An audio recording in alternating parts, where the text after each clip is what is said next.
Buenos días, estoy Dr. John Bennett, siguiendo con el Congreso de Neurocirugía Pediátrica para el canal Neurocirugía TV.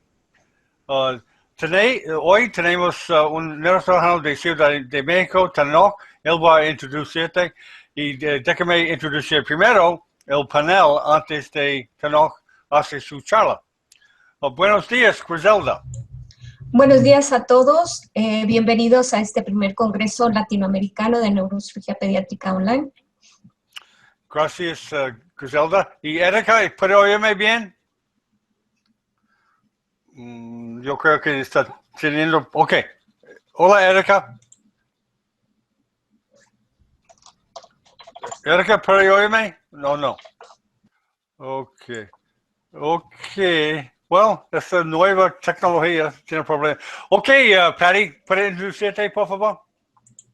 Buenos días a todos, muy contenta de estar aquí en Congreso. Mi nombre es Patricia Pacheco, soy de Tarija, Bolivia, y me formaba en neurocirugía infantil en la ciudad de Buenos Aires, Argentina. Bueno, bienvenidos, Patty. Y Adrian, ¿cómo estás? Necesitas sacar su mute. Adrian, ¿puedes introducirte? Hola, ¿cómo están? Buenos días. Eso es.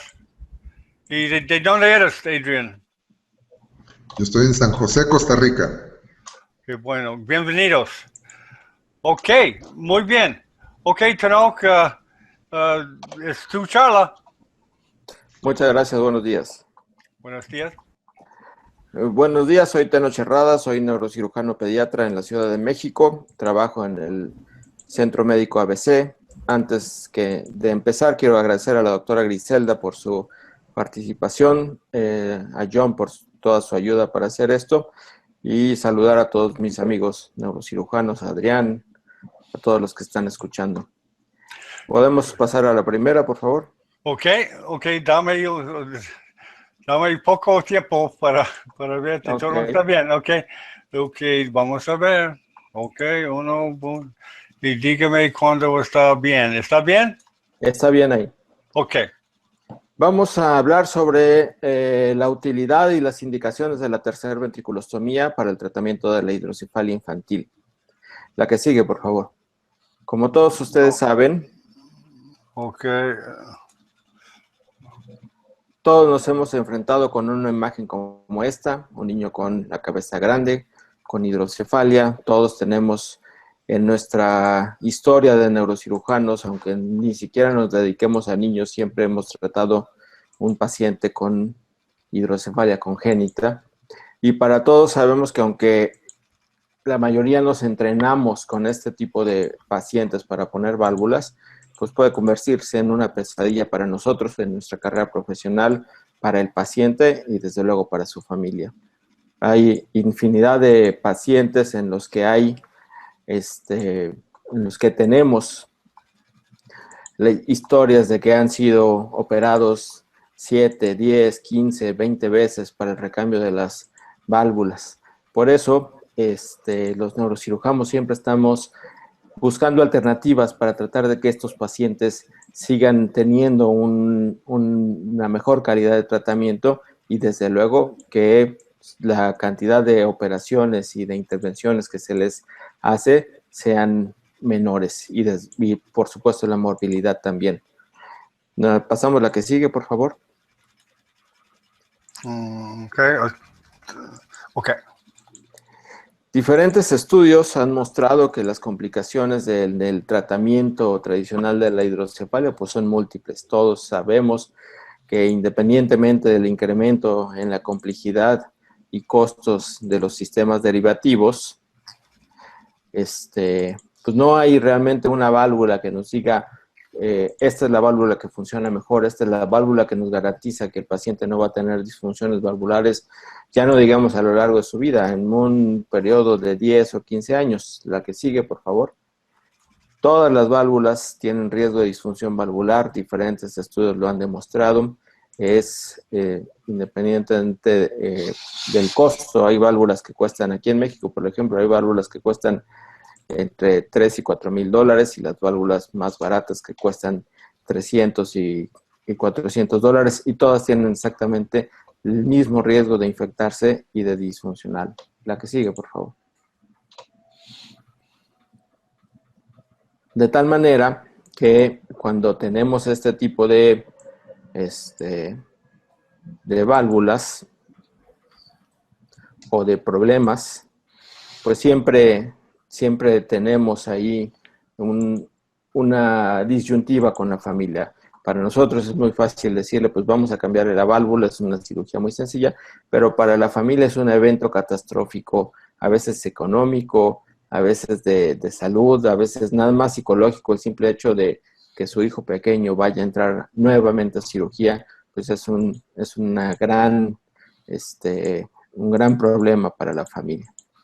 Y como dice la diapositiva, aunque el porcentaje de falla de las derivaciones y las tercer ventriculostomías son similares en las etapas iniciales, la verdad es que en el seguimiento a largo plazo, la tasa global de falla es mayor en la derivación ventrículo-peritoneal. La que sigue, por favor. Como les decía hace rato, no hay absolutamente ningún sistema derivativo que haya demostrado ser mejor. La tasa de disfunción es exactamente igual para todos. De tal manera que los neurocirujanos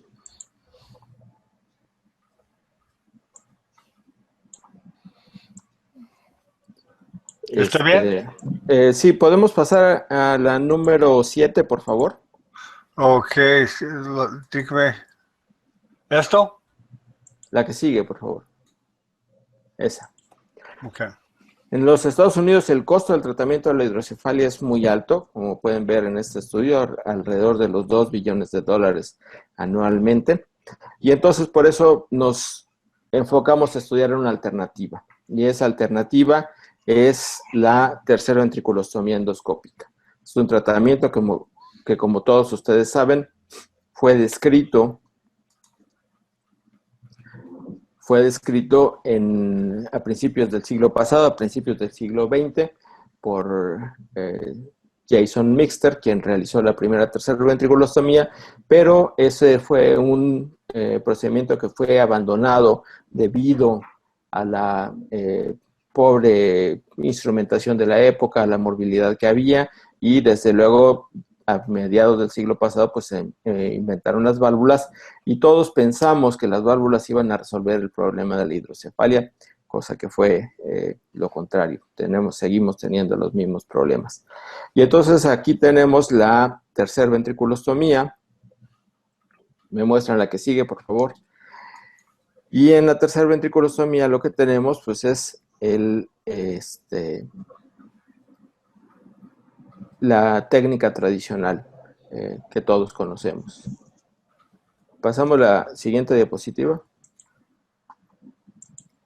que es el objetivo principal es establecer la circulación fisiológica del líquido cefalorraquídeo a través de un endoscopio. Introducimos el endoscopio en el punto precoronal que todos conocemos, navegamos a través del tercer ventrículo y llegamos a la membrana premamilar, la que igual abrimos para hacer una comunicación, un cortocircuito entre el espacio intraventricular y el espacio subaracnoideo. La que sigue, por favor.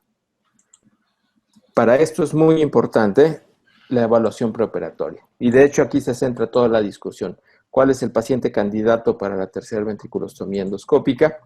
Y lo primero que tenemos que saber es que anatómicamente sea factible realizar una tercera ventriculostomía, y para eso necesitamos ver que el tercer ventrículo esté dilatado, que en la parte anterior del tercer ventrículo, como vemos en la fotografía de la derecha, tenga una membrana premamilar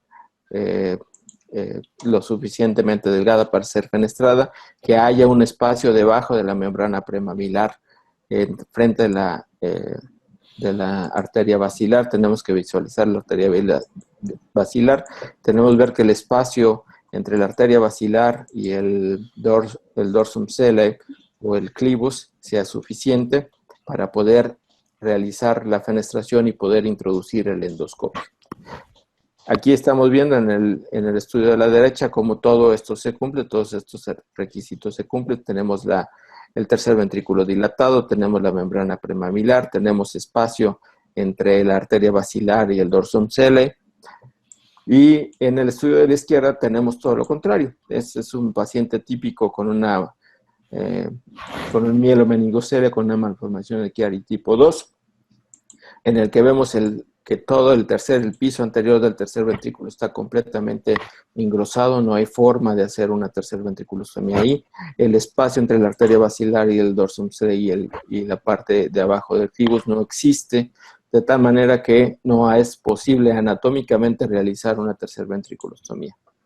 Y luego vamos al siguiente aspecto. Es posible realizarlo anatómicamente, pero ¿cómo sabemos que vamos a llegar ¿cómo sabemos que vamos a realizar realmente la tercer ventriculostomía y que va a funcionar? Bueno, pues para esto necesitamos saber que el espacio subaracnoideo esté funcionando y a continuación vamos a hacer unas consideraciones respecto a esto. ¿Me muestran la que sigue? Aquí tenemos una película en la que tenemos un paciente. ¿Podemos correr la película, por favor? Estamos ya... Ok, yo no sé si sirve esto. ¿Quiere que muestre la película separado? Sí, por favor, porque... Ok, vamos a probar si podemos hacer. Ok, la película se llama Nacho Limón editada. Ok, déjame alzarlo primero. Déjame ver si puedo hacer. Vamos a ver si puedo. Oh, no sé si puedo. Déjame probar otra vez, una vez más. Ok. Una vez más, ok.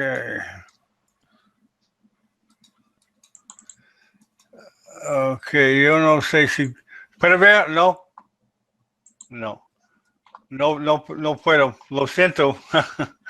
¿No? No puedo. Ok, déjame regresar a su presentación. Espera.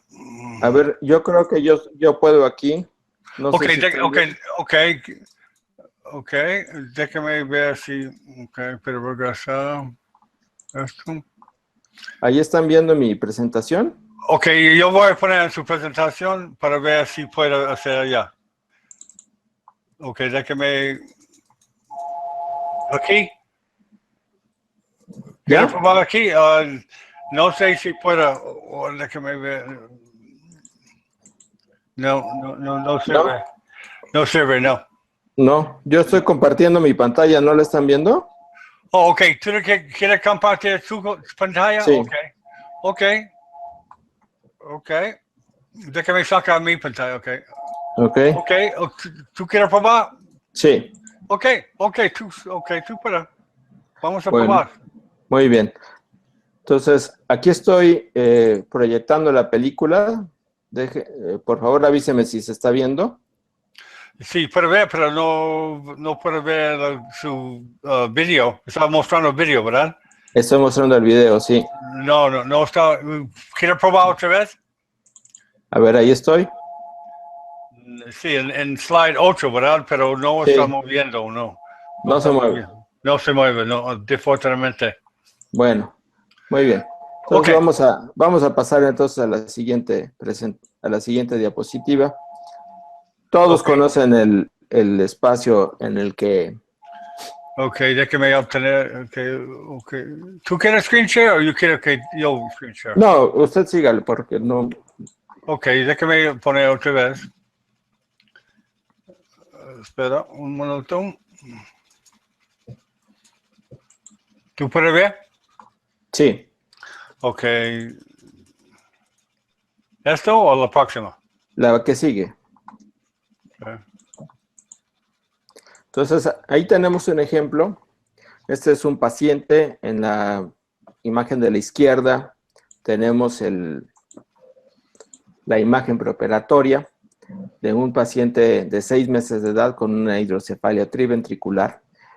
Y ahí lo que vemos es que después de la tercera ventriculostomía, en la primera tomografía que le hacemos 15 días después de la operación, lo que hay es una disminución del tamaño del tercer ventrículo, disminución del tamaño de los ventrículos de los cuernos frontales y aumento en el espacio subaracnoideo de la convexidad y en las cisternas de Silvio.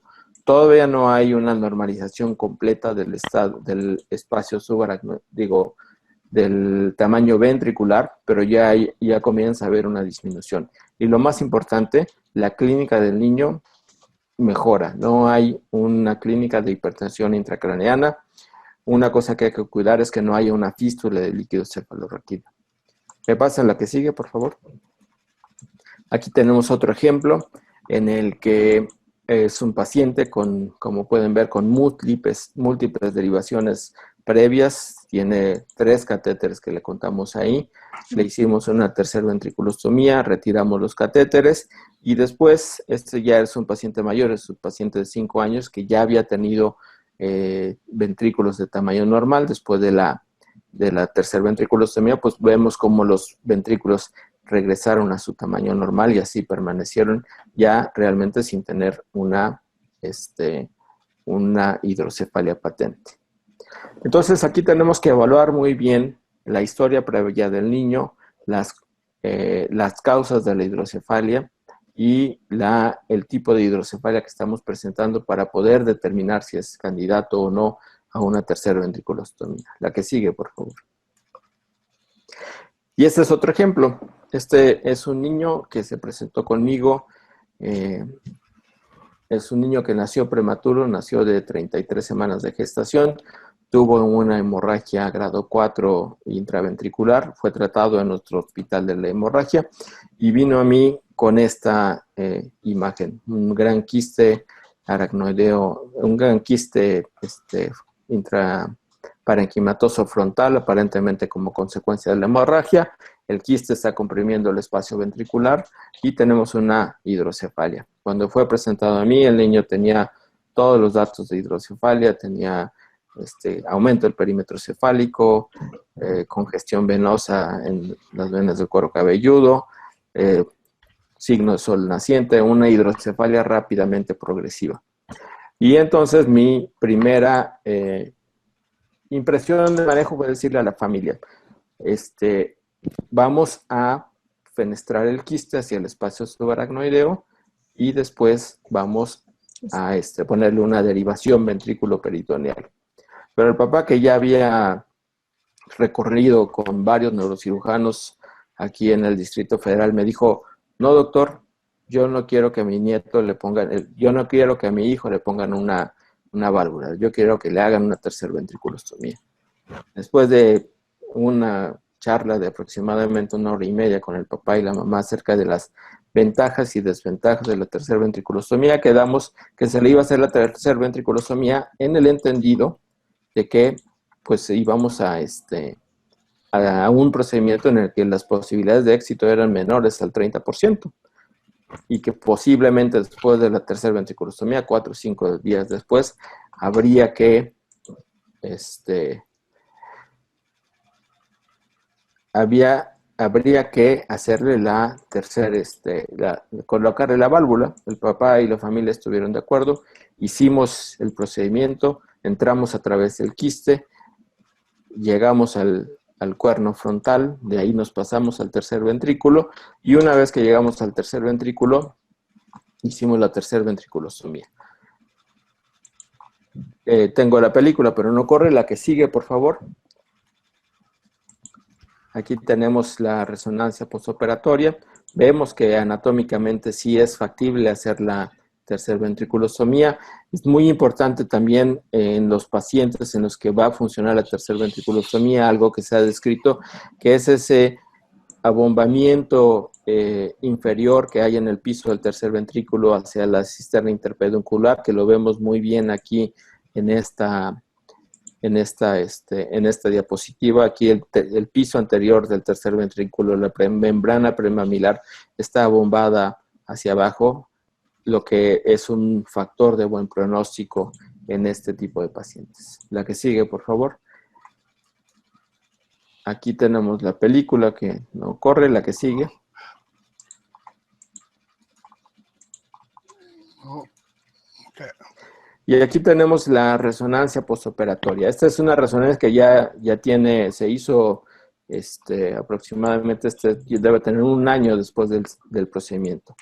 Neurológicamente el niño mejoró los datos de hipertensión intracraneana, mejoró los movimientos oculares, empezó a bajar el perímetro cefálico y vemos la imagen un año después. Tenemos el quiste porencefálico que está comunicado con el espacio intraventricular y vemos que no hay hidrocefalia. De tal manera que a pesar de los pronósticos de la edad, de la etiología de la hidrocefalia, pues tuvimos un caso exitoso. Por eso es muy importante considerar paciente por paciente, tomar en cuenta la experiencia del cirujano y, sobre todo, como escuché al doctor Shlomi Constantin en una de sus pláticas hablando sobre esto, es muy importante hablar con la familia, explicarles los riesgos, explicarles a lo que estamos exponiendo al niño, porque además nosotros, a diferencia de los neurocirujanos de adultos, pues nosotros tratamos con alguien sobreprotegido. El niño, el hijo, es el tesoro de la familia, así que tenemos que explicarle muy bien a los papás, a los tíos, a todo el entorno familiar, lo que vamos a hacer y cuál es el razonamiento para hacerlo. La que sigue, por favor. En 1994 se estableció en este artículo que el paciente ideal para realizar una tercera ventriculostomía es aquel paciente mayor de 1 año que desarrolla una hidrocefalia habiendo tenido una circulación del líquido cefalorraquídeo previa normal. Esto es, un paciente con estenosis tardía del acueducto de Silvio. La que sigue, por favor.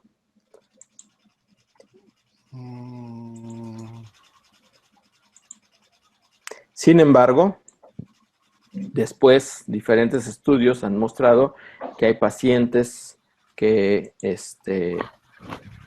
tienen indicaciones que son diferentes, que pueden tener hidrocefalias secundarias a diferentes etiologías y que también son candidatos a la tercera ventriculostomía y que mejoran y se les abre completamente el panorama de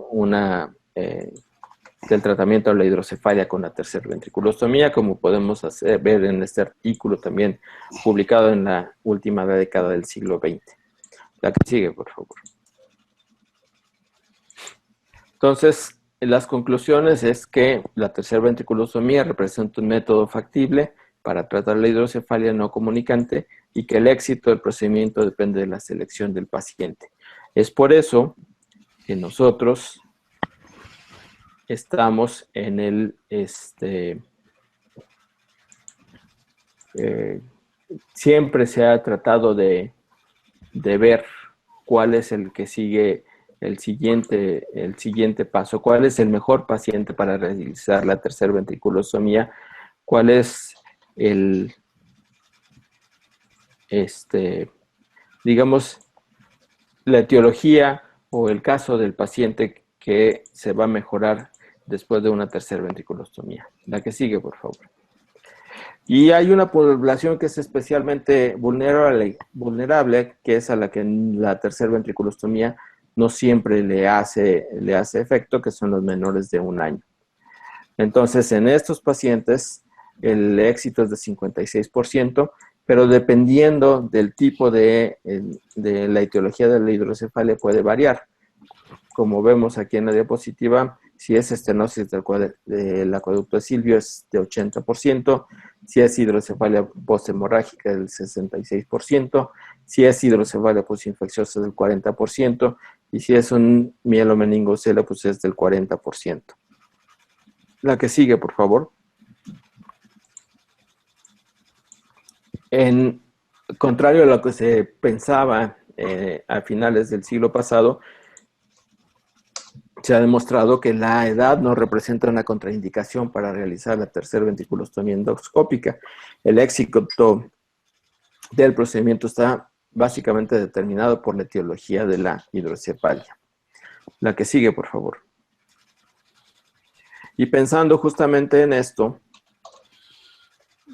es que la estenosis congénita del acueducto de Silvio pensamos que es la etiología ideal para realizar la tercer ventriculostomía. También es muy importante, la que sigue, por favor, la experiencia del cirujano. La experiencia del cirujano, pasamos a la que sigue. La experiencia del cirujano es fundamental porque hay dos cosas con las que hay que cumplir a la hora de hacer la tercera ventriculostomía. Es hacer una adecuada estoma, una adecuada perforación del piso del tercer ventrículo, y segundo, estarse seguro que entramos al espacio subaracnoideo, que no nos quedamos en el espacio subdural, porque entonces si nos quedamos si nada más hacemos la perforación del piso del tercer ventrículo y no abrimos completamente la membrana del Liliequist, entonces no vamos a hacer una tercera ventriculostomía adecuada y no va a funcionar, aunque el paciente tenga más de 2 años, que sea un paciente completamente ideal para realizar la tercera ventriculostomía. La que sigue, por favor. ¿Qué puede fallar en la tercera? ¿Cuáles son las causas de falla de la tercera ventriculostomía? Pues desde luego, la más importante, que el espacio subaracnoideo no esté maduro para absorber el líquido cefalorraquídeo, y de tal manera que, pues, no, a pesar de que hagamos una comunicación adecuada, no haya una adecuada absorción en el líquido cefalorraquídeo. Segundo, que no hay suficiente gradiente de presión para cruzar las vellosidades aracnoideas. Esto es, que como la cabeza del recién nacido del paciente menor de 1 año no está cerrada, no hace una suficiente espacio o presión para que cruce al espacio aracnoideo, que cruce el líquido cefalorraquídeo a las vellosidades aracnoideas. Esa es una de las razones. La que sigue, por favor. También puede suceder que se cierre el estoma porque no hacemos una apertura lo suficientemente amplia. Sin embargo, en mi experiencia, el cierre del estoma se da porque no hay un flujo de líquido cefalorraquídeo constante. Es decir, no hay una diferencia de presión. Si no hay algo que esté absorbiendo el líquido del otro lado del estoma, pues no hay un flujo como cualquier fístula y se va a cerrar el estoma. Estenosis del estoma, o que el estoma esté permeable, que eso es algo que sucede, que el estoma esté permeable, pero que se hayan formado membranas aracnoideas por debajo del piso del tercer ventrículo. Eso puede pasar, y eso sucede normalmente cuando no hacemos una cuidadosa disección de esas membranas en el procedimiento inicial. La que sigue, por favor. ¿Cómo evitar todas estas complicaciones? Desde luego, primero la selección del paciente para evitar que vayamos a hacer una tercera ventriculostomía en un paciente con un espacio subaracnoideo no funcional. Segundo, explorar el espacio subaracnoideo por debajo de la membrana del Liliequist para ver que realmente hicimos una fenestración adecuada. Hay quien puede hacer ha dicho que se puede hacer una ventriculostomía con destete progresivo o hacer una punción lumbar o un drenaje lumbar, pero la verdad es que en los pacientes menores de 6 meses hacer esto es bastante difícil y no funciona, y nada más tenemos morbilidades por los mismos procedimientos. Y desde luego, si tenemos una disfunción de la tercera ventriculostomía, pues vale la pena hacer una nueva tercera ventriculostomía. Y aquí lo que hacemos es que, ya que vamos a hacer la tercera ventriculostomía, preparamos al paciente como si le fuéramos a poner una válvula, introducimos el endoscopio. Si vemos que el estoma está abierto y que no hay una formación de nuevas membranas por debajo del estoma, pues entonces le ponemos la válvula y seguimos el curso normal de una operación de derivación. Si vemos que el estoma se cerró o que se formaron nuevas membranas por debajo en el espacio subaracnoideo, pues aquí lo que hacemos es hacemos un nuevo estoma o fenestramos nuevamente las membranas y volvemos a darle la oportunidad al niño de que siga con la tercera ventriculostomía, siempre hablando con los papás del riesgo que esto significa. Si el paciente llega a tener una fístula del líquido cefalorraquídeo, si el paciente llega a seguir presentando alteraciones en la hipertensión intracraneana, pues el paciente tiene que ser llevado a una derivación ventrículo-peritoneal. La que sigue, por favor. Y justamente pensando en esto, se hizo una escala de éxito para la tercera ventriculostomía en el que se le asignan puntos de 0 a 50 puntos por cada una de las variables. Y las variables son la edad, la causa y si tuvo o no una derivación ventrículo-peritoneal previa. De tal manera que un paciente que tiene mucho éxito, muchas posibilidades de éxito, por ejemplo, es aquel paciente que tiene más de 10 años, que se le pueden asignar 50 puntos, cuya etiología es un tumor tectal o estenosis del acueducto de Silvio. Entonces aquí ya sumamos los 50 de los mayores de 10 años, más los 30 del tumor tectal o de estenosis del acueducto de Silvio, son 80 puntos. Y si el paciente tuvo una derivación, si no tuvo una derivación ventrículo-peritoneal previa, son 10 puntos más. Este es un paciente de 90 puntos, 90% de éxito, de posibilidades de éxito en la tercera ventriculostomía. Esto es un paciente que no ha tenido derivaciones previas, que tuvo un tumor tectal o una estenosis del acueducto de Silvio, que tiene más de 10 años. Y de ahí vamos bajando hasta los pacientes que tenemos de 0 puntos, que son menores de un mes, cuya causa es una hidrocefalia postinfecciosa. Ahí ya tenemos 0 puntos también. Y si tuvo una derivación previa, pues son 0 puntos. Es 0% de una posibilidad de que tenga una tercera ventriculostomía. Sin embargo, si no ha tenido una derivación previa, pues aquí tenemos 10%. Y así podemos hacer las combinaciones diferentes en los siguientes, tomando en cuenta estas 3 variables: la edad, la causa, la etiología y si tuvo o no una derivación previa. Esto ha correlacionado bastante bien con la tercera ventriculostomía. La que sigue, por favor, con el éxito de la tercera ventriculostomía. Luego tenemos ahora algo que se ha puesto en moda nuevamente, que es la cauterización de los plexos coroides. No sé si alguno de ustedes tenga experiencia con este procedimiento. Yo no hago endoscopía flexible, yo hago únicamente endoscopía rígida, de tal manera que cuando tengo un paciente al que le tengo que hacer una tercera ventriculostomía y coagulación de plexos coroides, pues la coagulación que yo puedo hacer con un endoscopio rígido es bastante limitada. Únicamente puedo hacer lo que yo veo con el endoscopio rígido, que son básicamente los plexos coroides que están alrededor del foramen de Monro que estoy viendo, que estoy abordando. A veces, cuando es una hidrocefalia muy importante, puedo abordar los contralaterales porque hay tabicaciones en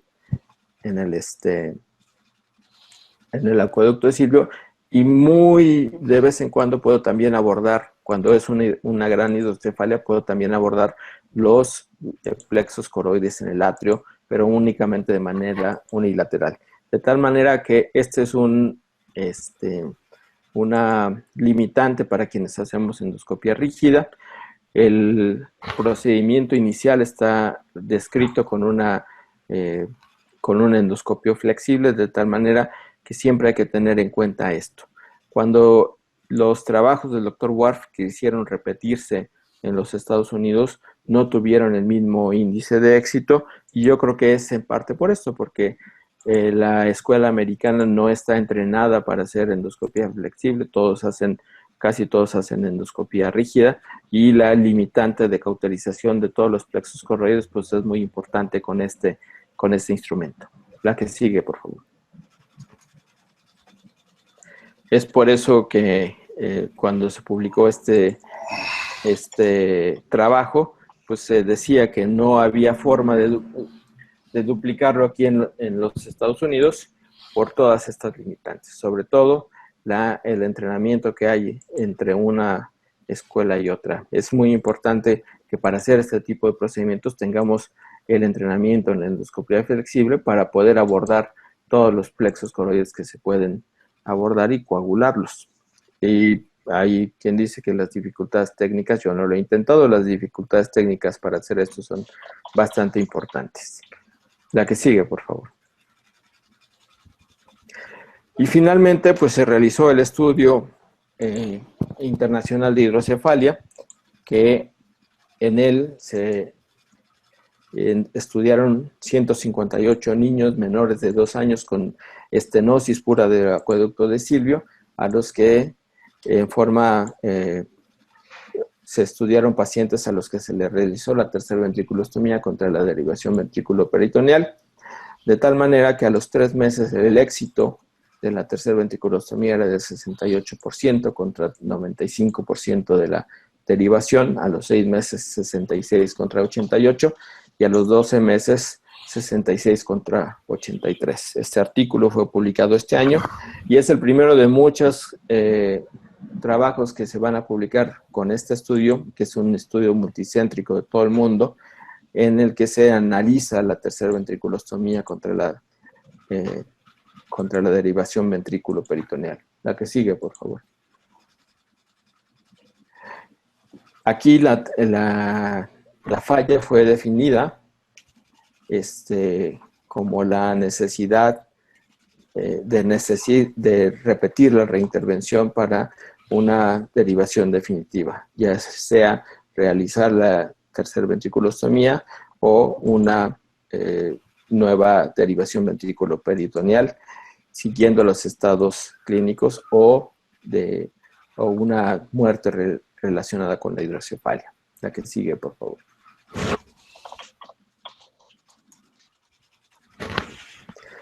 La tercera ventriculostomía, desde luego, tiene complicaciones. Aquí las estamos viendo, las más frecuentes.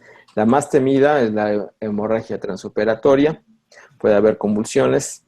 La que más frecuentemente he visto yo es la fístula, y la fístula del líquido cefalorraquídeo se da sobre todo cuando no tenemos la fístula del líquido cefalorraquídeo se da cuando no tenemos un funcionamiento adecuado. A veces va en los primeros 3 o 4 días.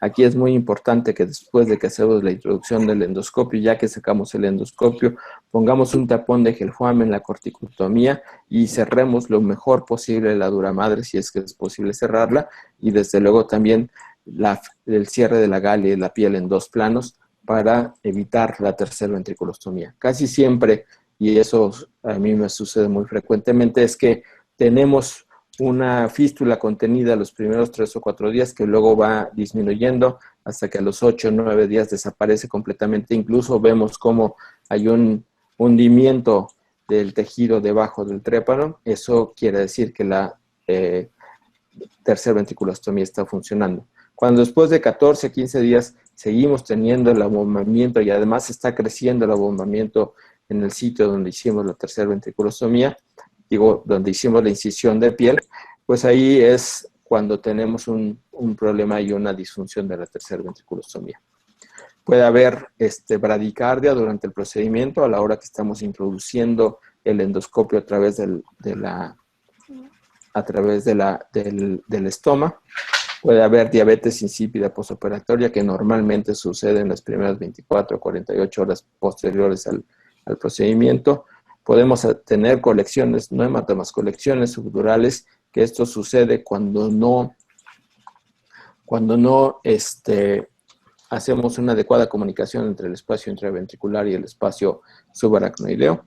Y desde luego la parálisis, el trauma del tercer nervio craneal, que esto sucede cuando la trayectoria de nuestro endoscopio está muy lateral y entonces a la hora que perforamos, ya sea con el instrumento ROM o con el catéter de Fogarty, perforamos la membrana premamilar, el tercer nervio está justo en la trayectoria que hacemos. De tal manera que cuando hacemos una tercera ventriculostomía siempre tenemos que estar máximo 3 centímetros fuera de la línea media para no tener esta complicación.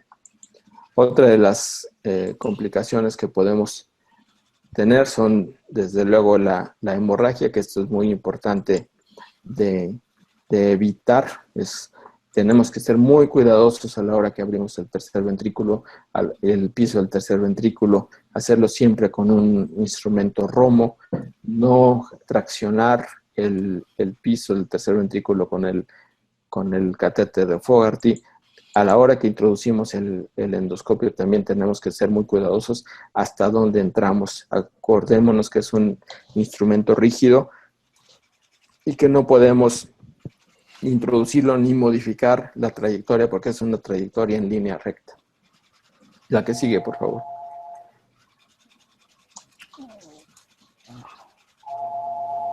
En conclusión, la tercera ventriculostomía ya yo creo que debe ser considerada como la primera opción en el tratamiento de pacientes con hidrocefalia no comunicante, con disfunción valvular y en menores de 1 año con estenosis congénita del acueducto de Silvio. Es muy importante instruir a todos los neurocirujanos pediatras y a todos los neurocirujanos en entrenamiento para que tengan experiencia en este procedimiento. Ya debe ser parte de las cosas que le enseñemos a los residentes, de tal manera que la experiencia sí es fundamental, pero la experiencia la tenemos que hacer. Entonces tenemos que todos aquellos que tienen responsabilidad sobre neurocirujanos jóvenes, instruirlos en la tercer ventriculostomía y en sus indicaciones, sus trucos para hacerla y desde luego el seguimiento de los pacientes a los que se les realiza la tercer ventriculostomía. Muchas gracias. Si tienen comentarios, por favor. Ok, muchas gracias, Dr. Tanoch. Lo siento que los videos no sirven. Con experiencia va a mejorar. Así es. Ok, vamos a abrir el panel para preguntas. Tenemos muchas personas en el panel. Entonces, vamos a empezar con Griselda. ¿Tiene comentario para Tanoch, Griselda, o algo para decir? Está en mute. Está en mute. ¿Se escucha ya? Sí. Ok, agradecerle al doctor por participar con nosotros, por la excelente presentación que nos ha dado acerca del tratamiento endoscópico de la hidrocefalia en este tipo de pacientes. Y pues esperamos tener nuevas participaciones dentro de estos congresos con usted. Gracias. Ok, gracias, Griselda. ¿Y Erika está allá? Erika, no sé si está allá, su sonido hay problemas. Ok, Patty, tú siempre tienes buen comentario. En este caso, felicitar al profesor, excelente presentación, es algo que nosotros tenemos que emplear, como él dice, hoy en día en todos los centros que se pueda y capacitar a todos los residentes y a los que están en formación, ya que simplificamos la vida del paciente y no lo vamos a someter a tener una válvula de por vida. Así que muchísimas gracias. Ok, gracias. ¿Y Adrian está allá? ¿Quiere hacer el comentario, pregunta para Tanoch? No sé si Adrian está allá. ¿Y Erika está allá? Hola, buenos días. Oh, ok, Adrian, ya está. Qué bueno. Bueno, primero que nada, saludarlos a todos, grandes amigos y compañeros en América Latina en este tema de la neurocirugía pediátrica. ¿Me escuchan bien, primero que nada? Hey, perfecto. Sí. Ok. Yo quisiera simplemente contribuir con un comentario, voy a ver porque tengo 2 computadoras conectadas. Yo les quería enseñar un video de coagulación de plexos coroides.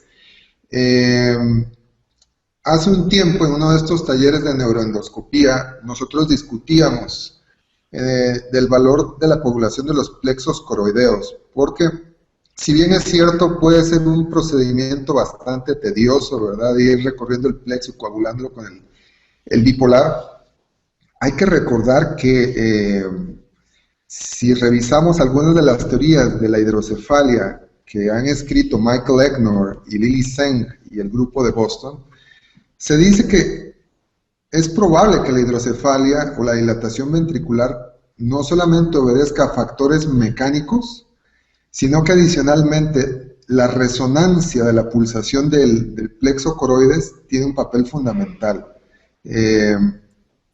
Entonces, una de las cosas que a mí se me ha ocurrido es que me meto, es decir, entro a la esquina donde está dando vuelta el plexo coroideo.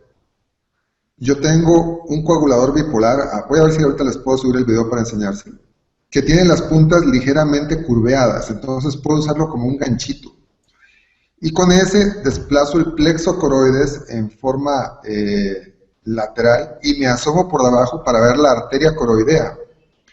Y entonces la identifico una vez que liberó la última rama que va a entrar hacia abajo, es decir, hacia el tálamo. Y ahí agarro, y la verdad es que, bueno, como todo en esta vida, al principio aquí tenemos pacientes, me imagino igual que todos ustedes, que nos llegan con hidranencefalia, que son pacientes que tienen un grave problema, ¿verdad? Son pacientes que no tienen corteza, que si uno no los deriva terminan en una gran macrocefalia, que si se contaminan con la válvula cuando regresan, es todo un dilema ético si tratarnos o no tratarlos. Bueno, son problemas que son afines a todos nosotros. Entonces dije, bueno, en este paciente que tiene hidranencefalia, que realmente pues tiene muchas secuelas, bueno, probemos a ver qué sucede. Y lo que hice fue que coagulé directamente la arteria. Es decir, agarré y la coagulé una vez que había dejado las últimas perforantes, es decir, hacia los ganglios basales, hacia los núcleos de la base. Y terminé de coagular el plexo coroides. Pues vieran que se resolvió bastante satisfactoriamente. Entonces, me parece que si uno coagula exclusivamente las vellosidades del plexo, está sujeto a que tarde o temprano se reperfundan. Pero si vienes y coagulas de primera entrada la arteria, pues cesa la pulsación, el plexo deja de trabajar y puedes tener buenos resultados. Discutiendo este tema con Wan Tu Siu de Singapur, me decía, bueno, ¿y qué pasa si coagulando la arteria se trombosa y se devuelve la trombosis hacia abajo y se te tapan otros vasos? Digo, bueno, por lo menos hasta el momento llevo 6 que les he hecho eso y no he visto ese problema. Yo hago endoscopía rígida, al igual que Tenoch. Entonces, yo lo que hago es que pongo el trépano un poco más lateral, como a 4 centímetros de la línea media, lo cual me permite una trayectoria más o menos tangencial. Llego al plexo del lado por el ventrículo que entré, luego vengo y si es posible hago una septostomía y sigo recto hacia el otro lado para buscar la arteria del lado contralateral. Y obviamente cuando hay grandes hidrocefalias, ¿verdad? Cuando hay dilataciones ventriculares extremas, pues esto es mucho más sencillo. Pero bueno, ese es mi comentario y digamos la experiencia inicial que hemos tenido con estos pacientes. Hasta ahora pues lo he intentado en pacientes con hidranencefalia para buscar un poco más de experiencia a largo plazo para ver cómo se comportan. Pero lo interesante es que de estos pacientes, de esos 6 que nosotros le hicimos coagulación del plexo, 4 no requirieron derivación, 2 requirieron derivación tardía, ¿verdad? Prácticamente como al mes y medio por progresión del perímetro y volvieron a acumular líquido y entonces, bueno, ya no hubo otra opción, ¿verdad? Pero ciertamente, pues 4 de 6 algo promete, ¿verdad? Dejo el comentario porque tal vez a alguno de ustedes le interese tratar de seguir esta experiencia, ¿verdad? Ok. Muy bien. ¿Hay otro comentario? Gracias, Adrián. Yo tengo un comentario. Sí. Yo creo que sí es muy importante lo que acaba de decir Adrián. Seguramente la coagulación del plexus coroides es un factor que en el futuro va a determinar el funcionamiento o no de una tercera ventriculostomía. Entonces, es algo en lo que tenemos que seguir avanzando. Así como hace 20 años la tercera ventriculostomía estaba limitada solo a algunos pacientes muy específicos y que ahora el abanico de opciones se ha ampliado, ahora es muy importante que tengamos en cuenta la coagulación de los plexos coroides y seguir explorando, así como lo está haciendo Adrián, en las posibilidades, sobre todo en nuestros pacientes en los que la gran hidrocefalia, los pacientes con hidranencefalia, permiten maniobrar con el endoscopio rígido prácticamente en cualquier rincón del sistema ventricular, pues es muy importante seguir explorando esta posibilidad y seguir acumulando experiencias sobre cuál es la mejor técnica para hacer la coagulación de los plexos coroides. Okay. ¿Hay otro comentario? Griselda. Ok, muy bueno. Vamos a terminar esto. Gracias, muchas gracias, Tenoch.